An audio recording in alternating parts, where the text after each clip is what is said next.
Chers fidèles du Watch Web TV, je suis très contente de vous retrouver dans ce nouveau numéro de Gros Plan. Cette fois-ci, je vais vous faire plonger au cœur de la pièce Ose, jouée par la troupe Les Enfoirés de Sanola-Dante lors d'une première présentée à l'Institut français du Burundi. C'est une pièce qui a suscité un engouement chez les jeunes de la capitale de Bujumbura. Alors, qui a écrit cette pièce? Quelle a été leur muse? Et surtout, quelle était l'ambiance sur place lors de cette première? C'est ce que nous allons découvrir dans ce numéro de Gros Plan sur Watch Web TV. Vendredi 2 novembre, l'Institut français du Burundi a accueilli la première de la pièce Ose, écrite par la troupe Les Enfoirés de Sanola-Dante. Sur scène, tous les acteurs sont en noir. La salle est plongée dans le noir. Une lumière tamisée éclaire la scène et révèle les silhouettes des acteurs qui se meuvent. Le public en silence a hâte de découvrir la pièce. Donc que le genre est devenu un choix. Les hommes sont des femmes. Les femmes sont des hommes.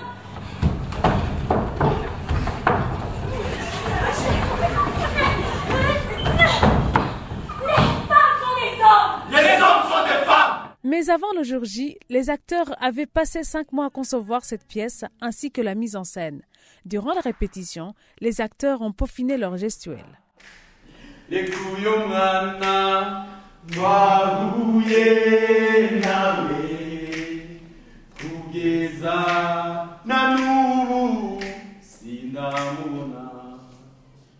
Une semaine avant le jour J, la troupe avait invité les gens à venir à une avant-première. Lors de cette dernière, les spectateurs ont eu l'occasion de donner des critiques aux acteurs pour qu'ils puissent améliorer leur texte et leur jeu. On voit sur vos visages que vous avez peur de tomber en même temps. C'est le jeu peut-être. Ouais, il y a quelque part où ça explique le jeu. Prenez le temps de parler. C'est là où vous mettez comment dire, beaucoup plus d'ampleur sur vos mots. Prenez le temps de les dire.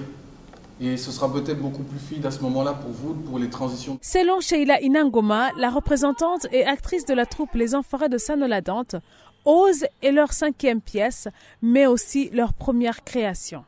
C'est la première fois que chacun va mettre son édifice pour créer une création, pour créer une pièce.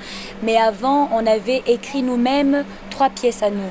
Donc La vie mesquine, Lib et Kivu ont été des pièces, et La fin du monde, donc 4, ont été des pièces que nous avions nous-mêmes créées via un auteur qui était dans la troupe. Et maintenant, il est parti. Et même après son départ, nous continuons à travailler. Et maintenant, c'était chacun qui amène une idée. En créant cette pièce, on a voulu que les gens dans la salle puissent vraiment réfléchir sur les choses qui se passent dans leur quartier, dans leur communauté, pour qu'ils puissent vraiment voir ce qui est plus important et avoir un peu d'humanisme dans tous les cas sociaux qu'ils rencontrent chaque jour. Lors de cette première, 3 thèmes ont été abordés, dont 2 sont des sujets souvent tabous dans la société burundaise, ainsi que celui concernant le manque de reconnaissance du métier de l'artiste burundais. Tous ces sujets n'ont pas laissé indifférents les spectateurs. J'ai beaucoup aimé, beaucoup plus la partie où par rapport le sujet qui traitait de les jeunes qui veulent vivre de leurs arts, de leurs talents, ils veulent une place. Ma guitare,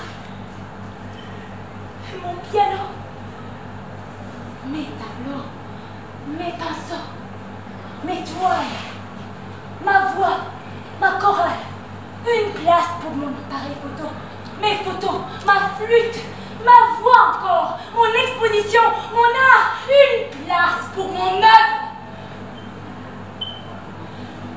Acceptez que c'est une profession. Tais-toi, vagabonde.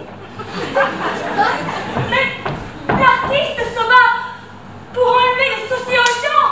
Tu n'en vois rien, analphabète. Mais j'ai pas beaucoup aimé la partie où vraiment on parlait de l'homosexualité. C'était du genre, on montrait que la personne qui était homosexuelle, elle était homosexuelle par rapport à un choix. Or que souvent, l'homosexualité, ce n'est pas un choix. On a essayé de montrer que la personne a été homosexuelle parce qu'elle a subi des violences dans son enfance. Donc, par rapport à ça, ça montre que quelque part, ça renforce vraiment les préjugés et les stéréotypes. Et venez, ne réveillait que moi, me prenait seul. Elle enfermait à double tour mes frères. Et là, elle me traînait dans un corridor et se mettait dans une pièce. Après ça, elle se mettait à poil devant moi. Elle allait sous la douche. Après la douche, elle s'essuyait devant moi. De la tête aux pieds. Mais elle prenait particulièrement du temps pour sa partie, pour sa plaie. Une plaie. Domine Nyonsaba est la maman de l'actrice Sheila Inangoma qui était venue assister à la pièce Oz. Selon elle, l'un des sujets traités s'adressait plus aux adultes qu'aux jeunes. J'aurais aimé qu'il y ait beaucoup plus de gens adultes qui viennent voir les messages qui sont véhiculés dans ces représentations. Le message qui m'a touché dans cela, c'est par rapport à ces gens, à ces parents qui arrangent les unions conjugales. Ça ne devait pas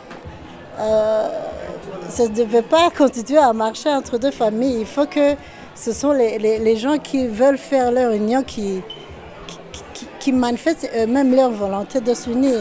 D'après Sheila Inangoma, les histoires qui ont été racontées dans cette pièce sont celles de 3 personnages différents. Ce sont leurs témoignages qui ont inspiré l'écriture de cette pièce. Nous, la vraie volonté que nous avons en tant qu'artistes, c'est de dire aux gens, venez vivre des moments avec nous, venez regarder ce qui se passe dans notre société parce que c'est vous notre muse. On fait ce qui se passe dans les sociétés. Et quand on se retrouve à chaque fois confronté à ce qu'on fait, on a un déclic de pensée. Pour Josué Mugisha, acteur de la troupe, c'est la première fois qu'il met en scène une pièce de théâtre. Les difficultés n'ont pas manqué. Ils ont notamment eu des problèmes à trouver un espace pour créer leur pièce. Moi, personnellement, c'est qu'au Burundi, les gens ne comprennent pas vraiment les mimiques, aussi les percussions corporelles. Il n'y avait personne qui avait introduit ça avant.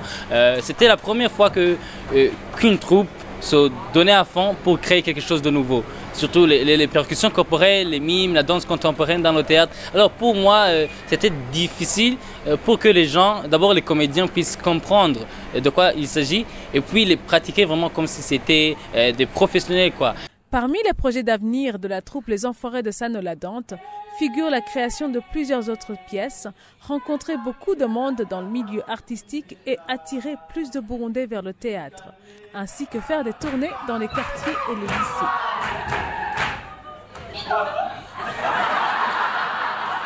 C'est par ici que prend fin son numéro de Gros Plan sur Iwatube TV qui était consacré à la pièce de théâtre Oz, jouée et écrite par la troupe de théâtre Les Enfoirés de Sanola-Dante.